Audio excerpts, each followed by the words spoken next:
I first met Gen Kasirye Gwanga when he was in Mubende as a district chairman, but that was Greater Mubende then.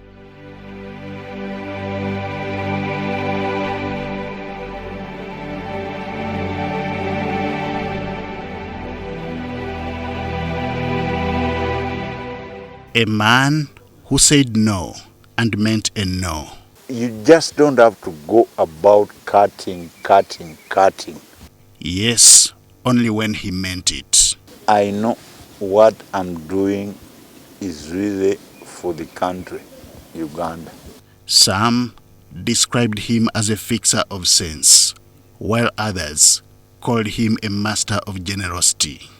But how does this point to being patriotic enough to love his country? Netotema butemi toyochampiira bw'okyoluyiira otta ebiwuka byonna ecosystem yonna ogitta. Words, many will agree, described General Kasirye Gwanga, who at the time of his death had retired from active service. It was here, at Camp David, that the retired soldier earned himself a reputation of a promoter of environmental conservation through tree planting. Me have come out, I'm going after those people who are cutting down trees.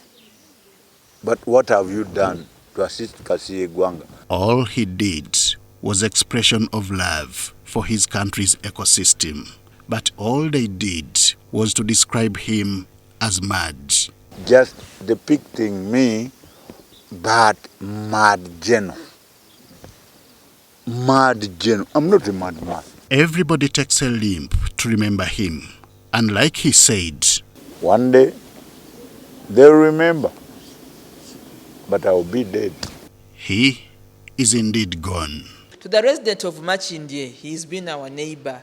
To the forces in the UPDF, he's been your fan and your symbol of those very, very interesting statements he makes, and they go viral, light moments of our country. As an elder, we also celebrate him.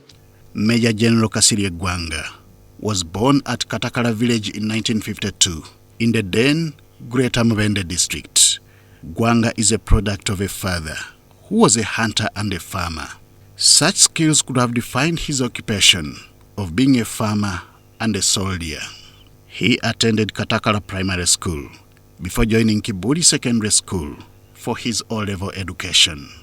It was after finishing Senior 4 that he joined the Ugandan Army in 1972.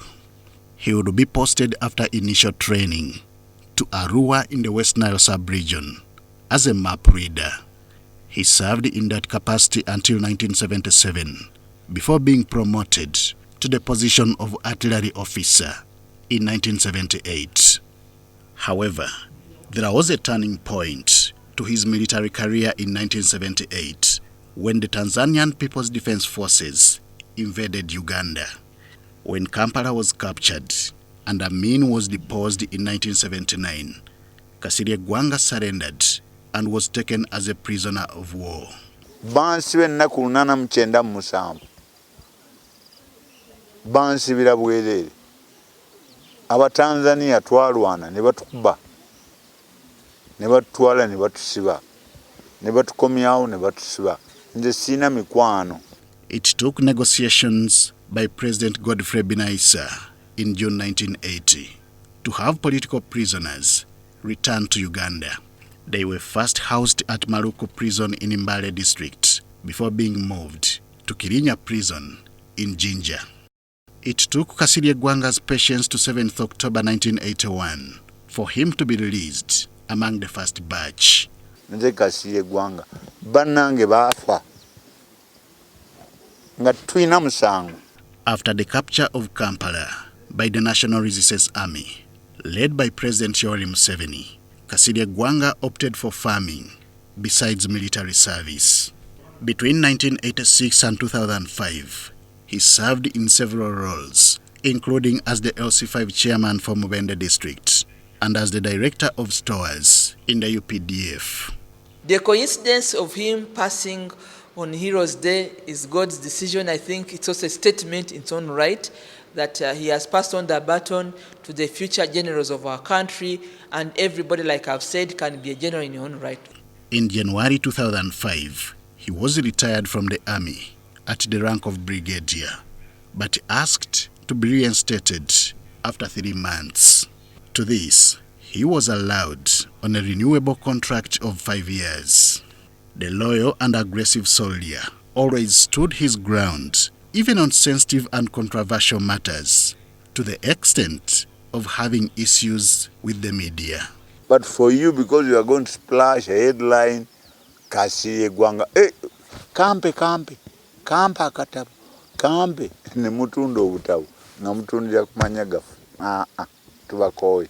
Kasirye Gwanga, a married father, is known for his commercial farming, owning 2 farms, one in Mubende and another in Mukono district. We wish him peaceful rest, and may his soul rest in eternal peace. Henry Okurut, UBC.